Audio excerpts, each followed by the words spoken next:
Ladies and gentlemen, welcome to today's episode of our podcast. It's a privilege to introduce a guest who isn't just a figure of immense knowledge and experience, but a true game changer in the realm of business strategy and financial management. Meet Sridhar Ramachandran, a master over 3 decades of remarkable journey in steering companies across the vibrant landscapes of Asia and Africa towards success and sustainability. Sridhar, or SR, as he is fondly called, currently plays a pivotal role as an advisor at India Nivesh Reliance Fund, an innovative turnaround fund dedicated to empowering small and medium sized enterprises in India. His expertise isn't just sought after in boardrooms, it's valued. Sridhar represents his fund as a nominee director in both listed and unlisted companies, a testament to his trusted advisory and strategic foresight. His journey through the corridors of corporate leadership spans prestigious roles at Alpen Capital, Cadila Pharma, Breskin Corporate Advisors, and beyond, across continents from Hong Kong to Rwanda. Sridhar's knack for navigating companies through storms and steering them towards prosperity has not only carved success stories, but also fostered visionary entrepreneurs and engaged with over 1,000 promoters across a plethora of sectors. But Sridhar's influence extends beyond boardroom strategies and corporate turnaround. He is a celebrated author whose debut business thriller, End of Samba Dance, captivated the business and financial community, earning him the Best Authors Award in 2021 by the Navi Mumbai Chamber of Business and Industries. With qualifications that span across being a chartered accountant, cost accountant, a CPA from Colorado State, USA, and also a graduation from Masters from Madras University. Sridhar's educational background is as impressive as his career. Prepare to be inspired, enlightened, and motivated as we dive into the world of business strategy, financial management, and beyond with Sridhar Ramachandran.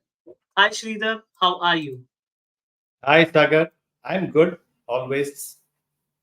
Always a pleasure, interacting with you, learning from you, exchanging, perspectives. And, thank you so much for gracing this initiative and sharing your knowledge and wisdom with global leaders now. So I'm really looking forward to this conversation. It's my pleasure, Sagar, for taking time out. And it looks like a hot firing session because you use pointed few things and which is really hot subjects. So I think you have done your homework well. Thank you, Sridhar. Happy to be part of So, this. Happy to be part of this. before we go to the core, right? A lot has happened in the last 5 years. Uh, lot many things are happening in terms of, uh, you know, in terms of the way world is moving forward. So, what does future of work mean to you? See, everyone talks about the knowledge economy, e-commerce, a lot of technological advancements are happening. But fundamentally, three things we have to understand. First is how is the nature of work, or what is the nature of work? Organizations should understand that how do I make my money and how does it get done? That's the first question. Second question I would say is where is the workforce or what is the workforce of the future? Whether we talk about gig economy, whether we talk about participative labor and few things, and what is the supply and the skill set that are there. Third will be the workplace of the future. Now, we are used to going to one factory or one office, whether that is going to remain as it remained for last 50 years and all that. So, all three is going to make up the answer what the future of work is going to be, which I will explain it as we go along. So, first is what is the nature of work? Where are my people and where do they come from? What is the supply demand? And the third thing is where is the place of work itself? Hmm. Interesting. So I Interesting. think these are three things which is going to answer the question how the future of work is going to be. Now, if you take large factories, steel factories, and all of that, which will continue to be there, it is not that the world has only knowledge based workers. You have to have Hmm. physical workers too. I mean, you can't run a steel factory and all that just because sitting at home with the internet and some high tech thing. If steel is not going to be produced, you need people really, or you take a machining a component. All of that has to happen. But is it going to be, say, for example, when we do pestle analysis, when we put up a factory or an organization in a country or in a state, we look at what is the politics of the state or the country, what is the economy of the state, where is the social side is going, human behavior is going. When we do all of that, you find these answers. Sometimes you will have people. I mean, I used to be in Hong Kong. We used to run a large apparel factory, border of China and Hong Kong. Those days, 300, 400 girls used to work and for 12 hours, 15 hours, they stay in a dormitory. And I'm talking 20 years back. Today, they are not there because they all said we are not going to be confined to that atmosphere. So what is going to happen? Such large factories is going to be smaller. You're going to be setting up where those people live, because the workers are having a different mindset today. I don't want to travel if I'm going to be in Bombay, if my workplace is in Nasik. Now, it is going to be a challenge. So we have to find ways to do it. Every sector will have its own challenges. So that's where the future of work is going to go. Maybe you set So, up 10, 20 machines closer to where your workers are available. That makes your cheaper cost of labor, because labor is going to be expensive, but you have to reduce other cost of travel, their productivity, all of that if you keep it closer to them. And your logistic setup today in India, for example, it's multiplying. I mean, people just pick up morning and then evening deliver to wherever you want, like Amazon does it, and all of them do it. yeah, You have yeah, Zeptos and all of these people. yeah, yeah. Thank you, Sridhar, for sharing your perspective and your experience and understanding where things are going and can go. We'll come to this topic once again. One question that came to my mind last week, I had put it up, and I would want to put that up again here with you. That Mhm. there's a big shift in how leadership is being, conducted in organizations. One insight, I have not read it somewhere, but it is through pure observation, that today, uh, professionals who are in their early 30s, maybe even late 20s, but I would like to still share this, maybe in their early 30s, till the age when they are in their early 50s. All of them are somewhere, because of the way the professional construct has happened, all of them are eyeing the leadership positions. Earlier, the spectrum was, let's say, in an let's say traditional setup, or in a much more let's say organized way of working, departmentalized way of working. After a particular age experience, you get to that leadership position. But today that has gone. We see 18 years, 20 years founders, or but that's a, let's say, I don't want to touch on that. But what to do with this? Then how must leadership happen? So this is something that came to my mind, and I would love your perspective there.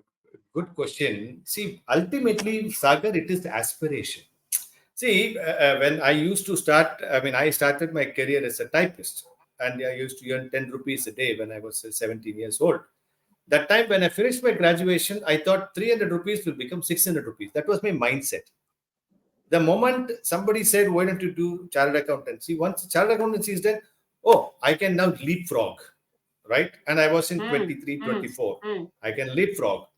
Now, the second thing is, once in 91, India was literally pledging gold to the IMF, and we were not, getting 5,000 rupees was a big challenge. Then, how do I make my career up? I can't be stuck in a country which is not giving me the opportunities. So, what did I do? I took an overseas opportunity, went to a country which many of us did not know, called Rwanda, right? Until the genocide happened in 94. Suddenly, I took that risk, and you land there and you start doing things. It's a new country, new people, new culture, and your focus is, I'm going to get dollars, and I am positioning as a finance head or a controller or whatever it is. That that 2 years of risk, that took me to different places. So it does not matter what age you are. If you don't have a vision very young, you will not achieve what you want to do in life, right? And today money runs the world. And as the economies go fast and forward, your opportunities open up. So, if an organization is stuck and not able to promote their leaders within the company, I mean, we have seen every company having this problem. These people who have this natural tendency want to grow, they will grow irrespective of where they are, or they will move out of the place. That we have to fundamentally understand. You cannot constrain somebody's aspiration at a particular level. I joined a company, a very old British company in 91 in India, in Chennai. They said, if you want to be a manager at a grade B, to get a cabin, you should be 40 years old. And if you want to have a flower vase in your cabin, you need to be 55 years old. By the time I'll retire and die, right? I no, I Hmm. want a cabin, and I want my space to work. I want independence. So it was very different when I was 28, right? But I said, this is But not Sidhar, workable for me. who sets that standard? Isn't it today when you share this? Okay, I'm just when I visualize, okay, like is this the process? I don't want to comment whether it's right or wrong, but today when you discuss this with new age leaders, they might find it okay. What is like this? Is this the system? Is this the system that is justified? So, what are your thoughts there? No, see, this is what people defy. I defied it 30 years back. Yeah, yeah. Today, No, why no. I am I'm saying sharing that, this concept of cabinization, or you have to be 55 to get this whatever flower pot in your cabin. Now when I look back, isn't it sounds like funny, or let's say I don't know, but I just thought but still, see, we are looking at, don't look at the metro cities. I have been to various okay. factories, large factories, and all that, and the people are they are constrained, right? Because these promoters, let us also understand, our Indian promoters, see, 90% of Indian corporates are owned by family owned promoters, right? And they Hmm. all started either the first generation or the second generation today. India really grew between 80s onwards. Before that, it was all, Tatas and Birlas. After that, now you have multiple avenues. Now, those Hmm. companies, even if you go today, they still have this problem, which is what it is changing in the new age because people are aspiring, and when they Hmm. aspire they build skill sets. When they build skill sets, they get an opening elsewhere. So this Hmm. is a okay, phenomenal change is happening, and those Hmm. organizations are dying. And I have seen vision statement in a company which said we want to be top 5 in the country, which I said I saw it 25 years back. They are still in the same level for after 25 years. So your vision is not linked to what you are performing. Hmm. Hmm. So Correct. these are the Correct. issues that is confronting. It is a mind change, I mean, huge change which has to happen and happening. Yeah, yeah. So, Sridhar, now, I would want you to wear a strategist hat and tell the viewers where should be the boundary, because aspiration turning into greed doesn't take too much of time. Aspiration turning into a completely personal success doesn't take a lot of time. Aspiration, uh, you know it takes the whatever call we call a boardroom, or it creates a very, it could entail in creating a very single person oriented, let's say focused company. So how should this be managed? See, the fundamental issue is the organizations when they deal with their team of people, right? They need to understand what is the skill sets and what is the aspiration these people are having, whether our organization can provide that. It has now come those days when you get a job, you are happy that you got a job for a monthly salary. Today, that is irrelevant. Can I grow in that organization? Can my work life balance be managed in that organization? And there are so Hmm. many other things which play around. What is the culture of the organization? Is it top driven? Is it participative? It is how the organization culture emerges. So these are the issues which every employee today is asking. It does not matter whether you're blue collar or white collar. So Mm. organizations have to really understand what is the expectation of the people today and whether we Mm. can provide that, because you can't, because people will say, oh, I have professionalized my organization. I have met promoters who will say, I have professionalized my organization. Oh, somebody is from IIM, somebody. But then that is not getting a professional qualified is not the job. But have you provided an organization which is empowering, which can take decisions, which is performance driven? You know what, India is going towards where the well developed economies, where individual performance matters much more today. Is it right? People are Is it the way moving people, forward, Sridhar? we are moving. I will tell you, people have no patience for putting up with the nonsense of your co-workers. And you Mm. will become individual centric because your aspirations are there to reach. You take, for example, you there are large private banks. Now, I used to wonder why this relationship manager has been there only for 6 months and he moved on. And he calls me from somebody else, sir, I have joined this bank because this bank is giving me much more opportunities. Now, this is really happening. So Mm. you need to understand what, see, people are making a mistake. This personal department, HR department are the culprits. When I say, of course, they are driven by management strategy. You get somebody Mm. from this campus at the 3 lakhs per annum, 5 lakhs per annum. Mm. You go get, that type of a thing. They all just They all enter, and just then after enter 6 months, they realize this is not working and they move and on. So Mhm. organization have to. I would put it this way: every promoter has to be a behavioral economist today. You know what is behavioral economist? How the humans are reacting to a particular environment. Because at the end of the day, you want to make money. And how do you make money? You, apart from your machines and money, it is the people who are going to make that money for you. And if those people, if you don't understand their behavior, your business model will fail. So you have to be a behavioral economist to know whether your business model is working or not.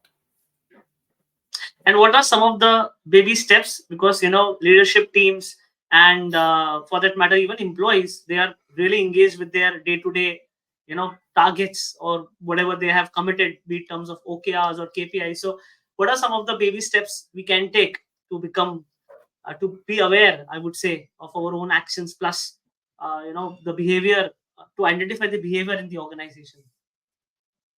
Uh, I fondly remember the interview with the senior Dhirubhai Ambani. An interviewer asked how you are able to grow your company every year 30%, 40%. And he very nicely said, I don't ask my sales manager how much money he spent from his overseas trip as my first question. I will ask him how much business has he brought. After that, second question will be how much you spent. And if it is within the ballpark, I don't even question him whether he had an extra beer. Right Mm. now, Correct. this, I mean, it was a thought-provoking answer. I'm talking 30 to in 80s Sure. when Dhirubhai Sure. Ambani said. So what happens is that organization is creating that mindset among the people that, guys, we can be good. See, when, today we talk about unicorns in startups. How did they become? They had this vision that yes, there is an opportunity. If many of you would have read, Blue Ocean Strategy. Now, we all thought market is this much. No, you do certain unlocking, the market becomes much larger, right? Yeah. So, organization when they have that vision, people will align. You will be when Infosys started, when TCS started, people wanted to flock to those companies because everyone was proud. I am working for TCS. I am working for Infosys. Now, the same people now today they are talking about I am working for Amazon. I am working for Flipkarts. See how the migration has taken place. So you need to create that grander vision, not greedy vision, grandeur vision, and that has to percolate right to your office boy. When you do that, leadership will start emerging and people will aspire to become so and so. If not, they will move on and opportunities are opening up. So organization has to be agile and dynamic. And Mm. then only you can have leaders who can stay with you. Yeah. Yeah. Thank you, Sridhar, for sharing that. Sridhar, where do you feel, and I'll be asking you direct this because I can't use any other word. Where do you see new age leaders are going wrong? Where do you see, they are repeating the same mistakes that the previous leadership were doing, or even if they are doing new mistakes, what are some of those mistakes that they are committing? Good question. I partly answered in the previous question. When the grandeur vision, greedier vision, they go wrong. Hmm. Yeah. So what So happens what's then? making them You can greedy? What's making them greedy? see, they think past success is going to guarantee the next, and we have reached to a particular level. I don't care, right? And Hmm. they go to the next level. This is what in my book End of Samba Dance I said. Sure. The company promoter says I have reached $5 billion. Now I need to take it to $10 billion in 3 years time, right?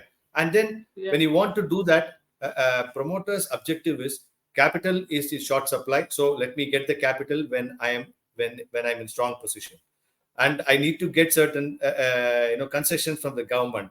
Certain people come into your life as a board of directors or relationship or consultants who will promise you, sir, you don't worry, I will get this thing done.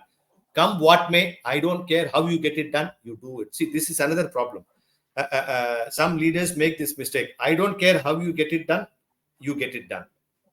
Now, uh, uh, take for example the insurance industry. I know a couple of very known people who have become alcoholics because the insurance industry. Not, I'm not blaming the industry. The targets that are set on these people. You have done $1 million this month. Next month you have to do $2 million. And what they try to do, they go do certain things which is not ethically right, right?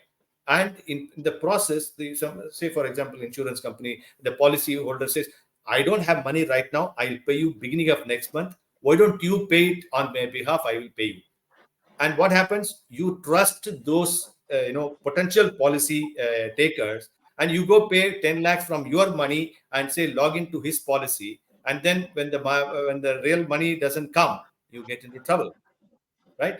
Now, all because this guy at that month he got very proud that you have achieved the target. Your incentive comes into the picture. Next month, that guy doesn't pay. You are in bankrupt. You borrowed money and you paid on his behalf.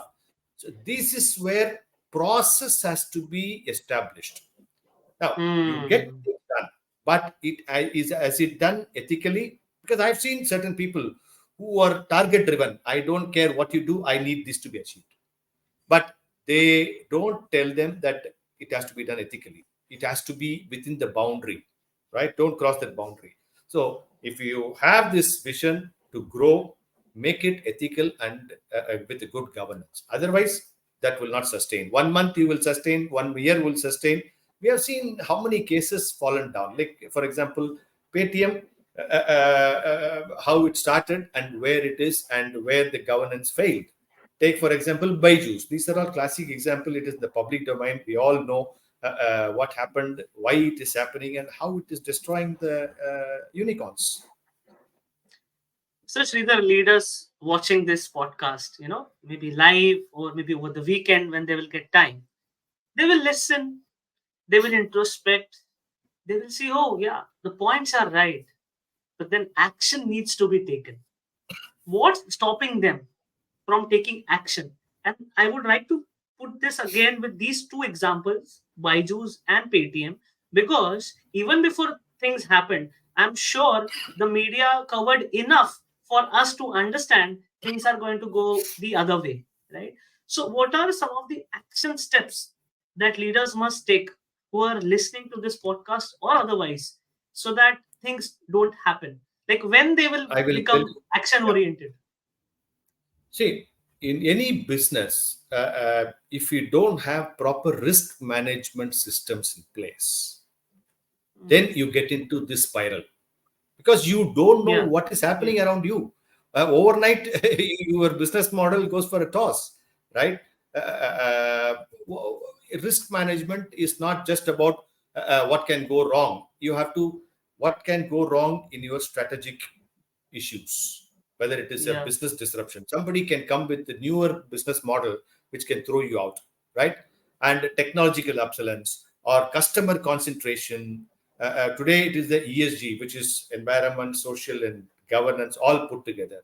Then, do you have a financial risk? Are you leveraging your company beyond what is your capability, or with some high hopes that this will happen, that will happen? Take, for example, Future Group, right? What happened with the Future Group? Now, you can't do this, right? At the end of the day, you destroy the entire community, whether it is the financial Yeah. community or a thing. Next is compliance defaults. Now, statutory payment. How Kingfisher became. See, Kingfisher would have paid their banking debt without any problem because they had all the security. But the moment they stopped paying the Provident Fund and the ESI, your company collapses because you are hitting at the wrong side of the story, right? It's a compliance issue. Mm. Operational risk. If you take operational risk, are you dependent on one vendor, right? And if the vendor goes down, what happens to you, right? And your employee motivation, if you're not, you can't be running an organization with disgruntled employees, particularly in a high technology driven companies. One CTO can cause disruption to you. If you are a high tech Mm. company, if the chief technology officer is disgruntled and you treat him badly, even for one day, it is going to have a destroying effect on your company. So, at the end of the day, risk management is what should be put in place in every company, which to a large extent, I've seen many promoters. I ask them, what is risk management? Sir, I have no problem. My customers are with me, or my employees have been with me for 20 years, and 2 years later, I see what happens to their company because it's a different age now. You need to have a risk management in place, not just in banking sector, whether I should lend it to this guy or that guy. Why our NPAs were so high? We had 15% of our banking advances were NPAs in until 2014-15. After so much of efforts, it has come down to less than 3%, 4%, right? So Yeah. it is a risk management failure. Thank you, Sridhar, for going deep and sharing on this particular risk management and various aspects of it. What are some of the frameworks? I think you mentioned blue ocean strategy, but in different context. But are there any risk management frameworks, or even books, or for that matter, any immediate step they can just go and read and kind of just check it in terms of alignment? So any resources, any suggestions there? Every day you watch money control or CNBC Economic Times is more than enough because it loads you with what's happening in the startup side, what is happening in the established businesses, how the business model change. I think, Mm-hmm. and talk to more people. See, my learning comes from interacting with more and more people. Every day, at Yeah. least I meet 2 to 3 new person. I may Yeah. meet him in a lift. I will just ask him how's business, and he will say, "Sir, it's going on." Then you start picking up the conversation. You have to be a conversationalist to learn, not just to give gyan and all that. I learn a lot of things by interacting. Yeah. So there is no standard format today in a technology world. You have Instagrams, you follow podcasts, you follow so many things, but sometimes it can be overloading for you. You need to Yeah. filter. Okay, this is where I need to focus and get my knowledge out. Yeah, and that filtration is only going to go tough because of the kind of distraction or the distracted world we are living in. It's like Tell the me reason about why it. I asked you. Yeah, the reason why I particularly ask you this is, you know, uh, I've also worked closely with early stage companies, and the kind of questions and the kind of even for that matter compliances, they wake up only after 1 year, 1.5 years, when they're about to when they understand, hey, I had to pay this fine, what should I how should I not pay it? So I see, of course there's a lot of education or content out there which talks about building a business. Like, there's a structured content out there. There is a lot in terms of how to create a pitch deck. Again, there is a template out there. So so that is where I came from. Hey, like, is there Oh, anything that as checklist we can have? So that was my why of asking. Sagar, let me put it this way. Uh, it is like writing your resume. Resume is basically a soul searching effort. Yeah. What I Yeah. mean is, who are you? What is that you want? And if you don't know what you want, you will be searching Hmm. everywhere because you don't know what you want. Yeah. Yeah. And by the time you get confused because so many things come in. See, I met Yeah. a company which says, oh, I would like to go in a private equity route or a SME route, SME IPO route. Now, there are pros Yeah. and cons of everything. At the end of the day, you should know what you want and whether it Yeah. is good to go this way or that way. Unless you know your destination, there are so many roads. If you don't know Yeah. where is your destination, nobody is going to answer for you. Let me be very clear. You have to take Yeah. ownership for yourself. If you don't take ownership of your actions and your thought process, nobody is going to help you. Earlier, the support system was there in our joint family system and all that. Today, there is no support system. That's why I said we are going Yeah. towards individualized economies. You perform, you Yeah. succeed, people. 1 or 2 months, your friends will help you. Maybe 5 months, your families will help you. Beyond which, what are you doing? Go get something, Yeah. do something. So So true. this So is what true. is the reality, and that is Yeah. where economy will succeed because it drives productivity of people. Yeah. Yeah.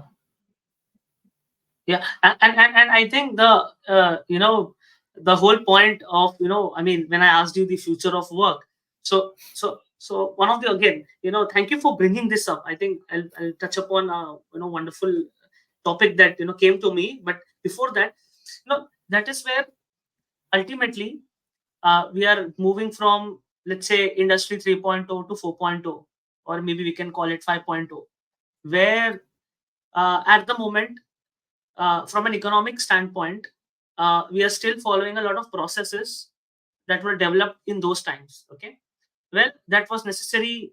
There was a huge income disparity among the nations. Still is exist. I'm not saying no, but ultimately, a lot of points that even you mentioned, Sridhar, when it comes to ethics and several other points that you shared, which talks about the human aspect of it, or the human element has to pick up, or the human consciousness has to rise.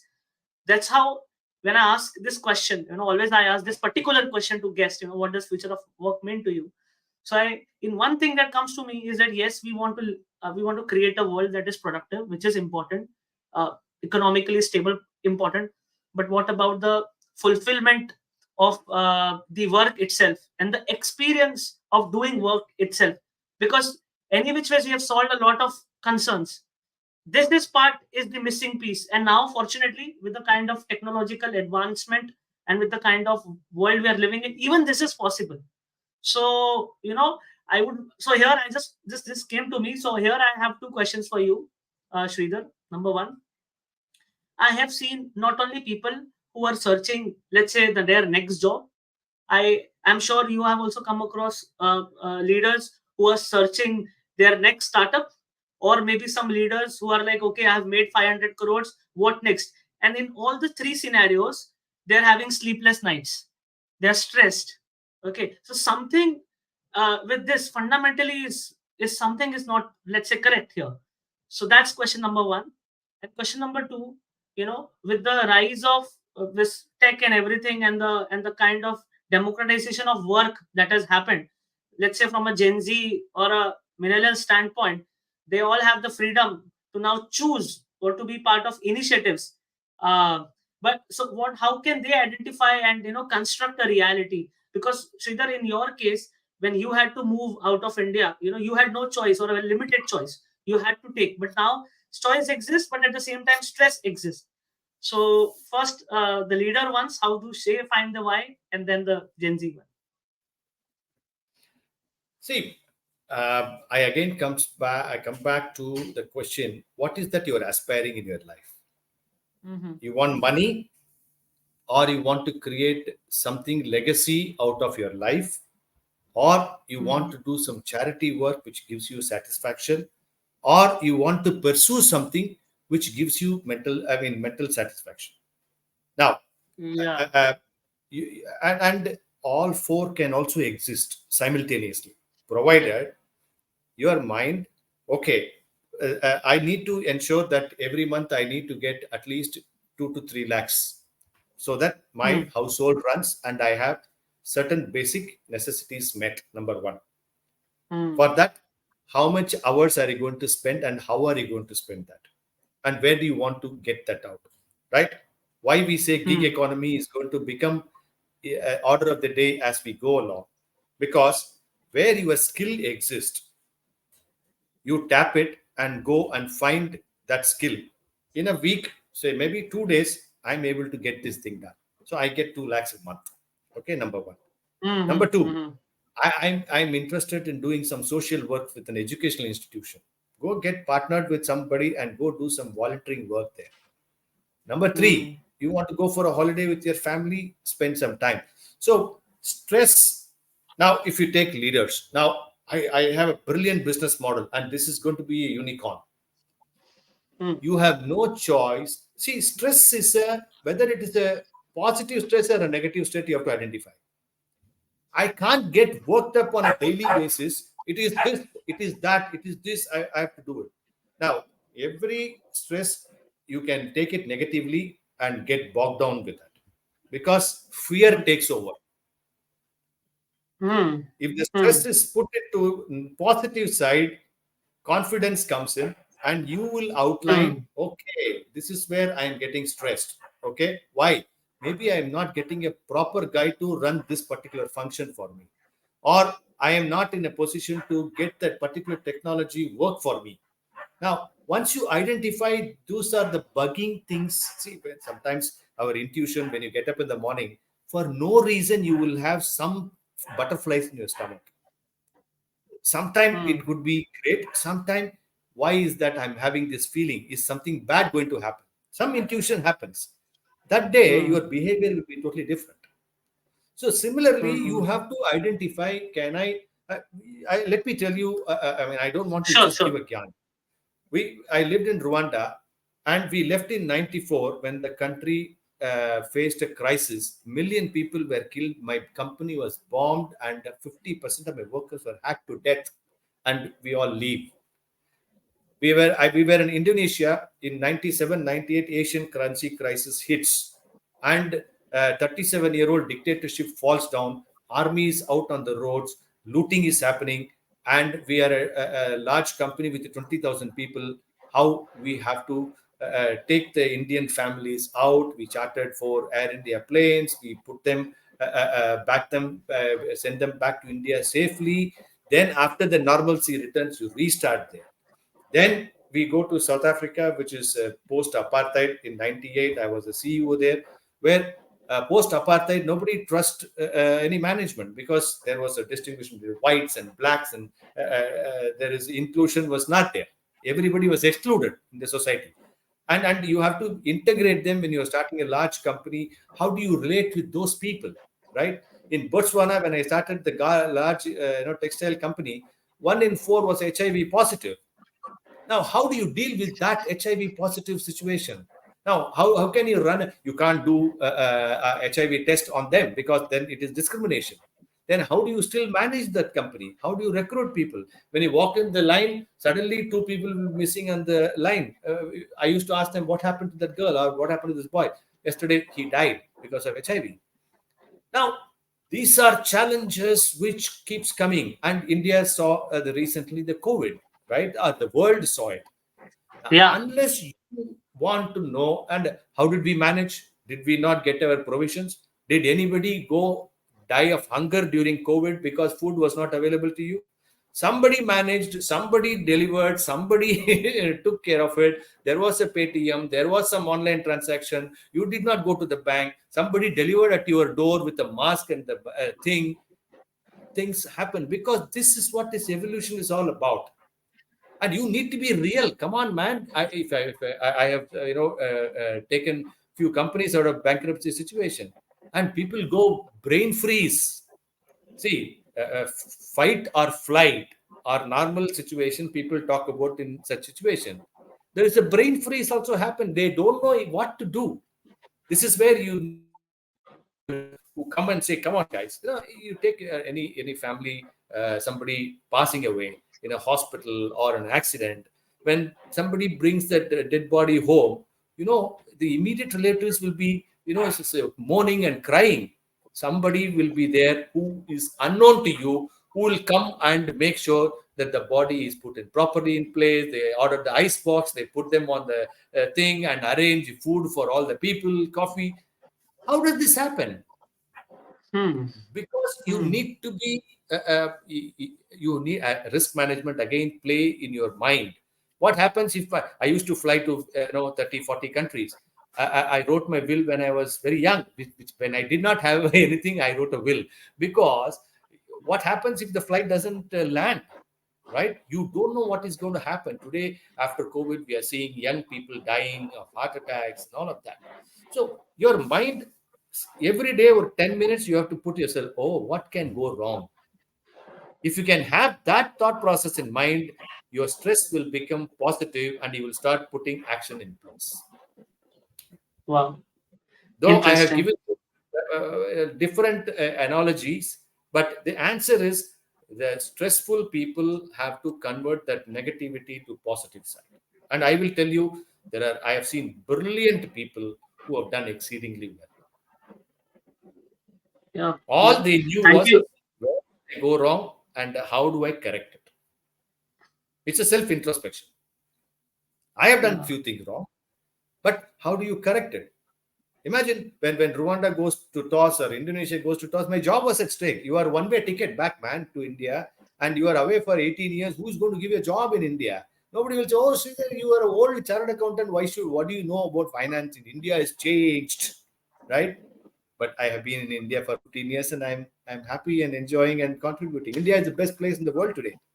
If you honestly ask me, next to 20 Yeah. years, you don't need to look outside.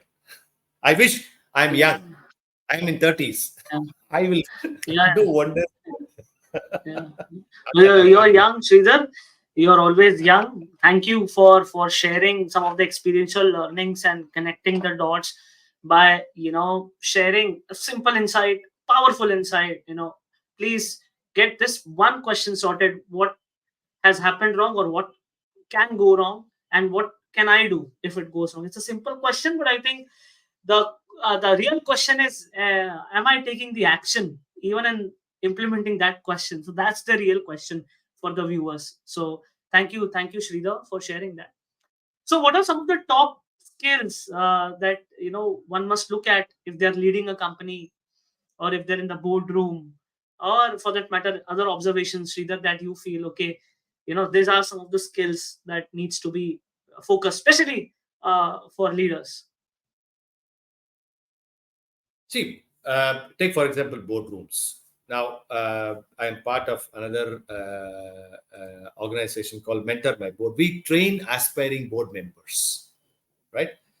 Which is today, India was run in particular way, and your directors were either your relatives or known people who have net worth. After the new law has come in place, you need to get people who have passed those examinations, who have gone through the grind. No longer mama chachas can be on your board, and the independent director role has become very onerous. And you don't know where your ED notice will come for some action which has happened 10 years back if you become a director. So you can't lend your name just for the sake of your friend or for the sake of some director fees. So we bring reality to all our mentees. We as a mentor, we mentor these people, aspiring directors. Don't get excited if somebody is going to call you to become a director. You should know what it is as per law, and what is, at the end of the day, governance is at heart. Forget all your English textbooks and legal situation. If your heart says that I should not do anything wrong, now, there are gray areas. Where are the gray areas? Now, if I look at the HR practices, I mean, I don't want to call HR practices. I always said after living in South Africa, I changed this whole culture in apartheid by bringing them as human asset department. They are not human resources department. The day we realize our human people are the ones who are going to make money for me, it is not the machine which will make money for me. It is not just I have 100 crores in the bank which is going to make money for you. You will get some interest, that's fine. But productively, it is the people of the company who is going to make money for you. Treat them as assets. So never call them as human resources. Now, I don't even understand many of the HR people say, I'm in HR, I'm in HR. Say, I'm in human asset. Tell your board, my dear, we are assets, right? So assets, when it gets depreciated, what do? You revamp it and make it work, right? mm, If it is mm, resources, once it get depleted, you don't worry about it. So if it is an mm. asset, you will take care better. So the leaders have to understand that thought process. Wow. Wow. And in Thank you. boardrooms, you need to have diversity. Today, I will tell you classic example, uh, wherever women directors, which is a big issue today because it is a compliance issue, not just compliance issue, we are going to go beyond.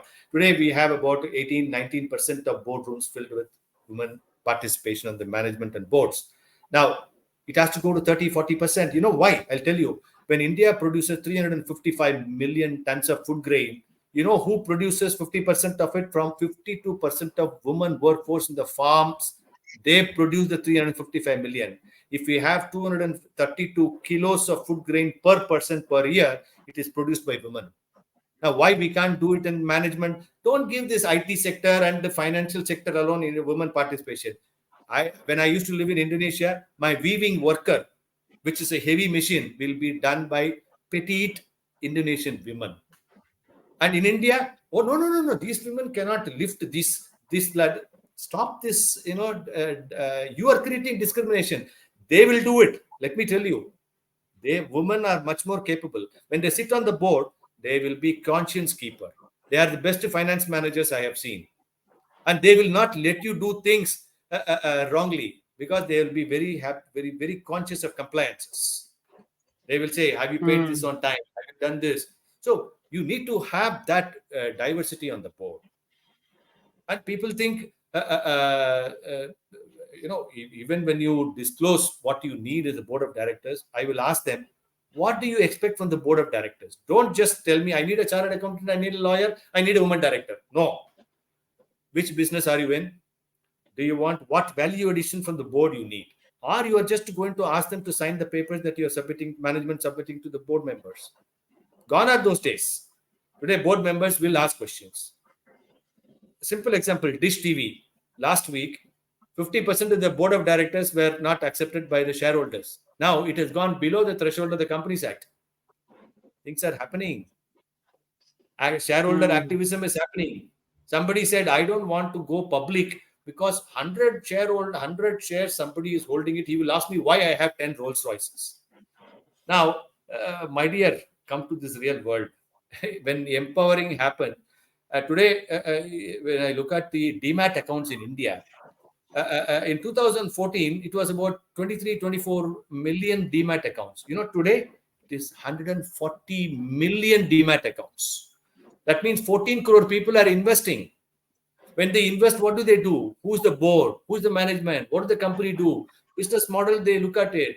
At least 10% of them read their annual report. Are you fooling around the annual report? Yeah. People are now exposing. So it is Yeah. a different economy we are in. Absolutely. Sridhar, in this context of rapid technological advancements, what change management strategies do you recommend for organizations to stay agile and competitive? See, this is a fundamental question. It is a basic human nature. Yeah. You put somebody in a desert, they know how to survive. Yeah. Yeah. Yeah. that skill set has to be right at the board, right at the management level. Now, if you have to stay relevant, what is important? Now, we all know what Bill Gates said 20 years back. I have sleepless nights because I don't want some geek from India to outdo my Microsoft sitting in Bangalore or sitting in Delhi, right? Mm. That fear you should have. And I say fear is positive fear. How can Mhm. somebody is going to disrupt it? So technological advancement is whatever is going to make life easier for you, adopt the technology. Today, healthcare. Today, you see, when you go to a hospital, it has changed completely. The equipments are there. There is artificial intelligence. People are predicting whether you will have cancer or not. Can you imagine? I mean, this is what we have come to this level now. So use technology for the betterment of your day-to-day lives. Don't overdo things. We used to make our family members sweep and mop our home every day. Today there is some robot which has come. You both of you go to office. You just switch it on. It cleans the house by the time you come back. That Hmm. is where you should use technology. You should not Wow, be dependent such on technology. I will give you another classic example. sure. Why September 11th happened? Because you depended on technology and the instrument. You did not depend on human intelligence. Mm-hmm. Mm-hmm. Mm-hmm. I flew exactly 1 month later to US, and the fellows were coming behind me because I was having thick mustache and all that. They thought I was an Arab. In 15 minutes in the immigration, they were checking all my 10 passports. Finally, he asked me, "Have you been to Middle East?" So you are not. You could have asked me. I am an Indian passport holder, and you ask a straightforward question. If I have gone, if I lie, then I know my consequences there. You are harassing me for 25 minutes, all because you don't know where to look for. Hmm. If you Hmm. remember 15 years, 20 years back, when you enter immigration, when you come back from abroad, the fellow at the customs, he will come while you're standing for the immigration. Anybody has got gold? Anybody has got gold? Anybody has got gold? Why? Why was he asking? In fact, I was told by one customs officer, we are actually face readers. We know when I ask this question, who is sweating, who is looking at differently, who is taking their bags. So we know who is smuggling gold. See the human intelligence. You disrespect human intelligence, nobody can help you. Your technology can help you only so much, but you have to Hmm. have that human touch there. Yeah. Yeah. Thank you, Sridhar. One final question I have you again in two parts. One is, what is the biggest advice you have received, in the last many years that you have contributed, and what is the biggest business consulting or any other advice you have given to a company that that has really shaped up their direction? It would be great to know That is really shaped. What are the that has shaped up their journey. okay? My first advice that I have had, I went through a bankruptcy situation of my company in South Africa in 2002, 2001 and 2. Operation successful, patient died because of Indonesian issues, my parent company. I was very depressed because I had 3,600 people. Now I had a mentor who was also my ex-colleague, who used to be the British Tobacco chairman. I asked him, Sipco, why is it happening? And I was only 36, 37. He said, Sridhar, glad you are young. No successful CEO in the world has not seen at least two bankruptcies in his life. So you learn and you will never repeat it. That's the first advice I've received. And let go. Accept it. It's a learning process and you should know how to let go. So letting go is an early exercise. Early lesson I learned. I don't create too much of emotional attachment beyond the point. Number two, I mean, I help companies all the time. I'm part of a large and auto ancillary industry. They were almost going bankrupt. In COVID hit, their revenue was 260 crore with a 60 crore PAT loss. We had invested in that company thinking it is going to make it big, but this happened. But you will not believe, we stood together, we did things together positively. We crossed 650 crores with a PAT profit in the last 2 years, 3 years. From what was 260 crore is today 650 crore, and this company is going to hit 1,000 crore. Now, how did that happen? It is the joint effort, the shared wisdom, vision, and never quit. Because external disequilibrium will always keep happening. Internal disequilibrium, you can avoid it. You understand what I mean? External Yes. disequilibrium could be COVID, could be economic disturbances, could be Ukraine war, could be Middle Eastern unrest. All these things you have no control. But can you have internal inequality? Don't make management mistakes. Don't take project that you cannot choose. Don't recruit people whom you're not confident, or just because somebody comes in name selling. Don't do such things. Stay to your true picture of what you are. Don't emulate others. Have vision, you grow. You need to benchmark against yourself, not because people would have, a lot of my friends and colleagues have succeeded in multiple folds. I will be stupid if I'm going to compare. Oh, he's so and so, now he's chairman of this, chairman. You don't worry about it, because you will only lose sleep. Are you happy? Have I done my painting today? Did I spend 5 6 hours? I'm happy. Did I go to my Muktangan, where I'm part of educational trust? My children are happy and I'm able to contribute to society. In the meantime, I do some consulting, part time, or management advice, and do something, train some directors. That's enough. And Uh, multiplier effect it creates. You do one painting, in 10 years, that painting, you keep doing as a process, without knowing what is the worth of that painting. In 10 years later, it may be 10 lakh worth, or 1 crore worth. But the process, every day you keep doing it. hmm.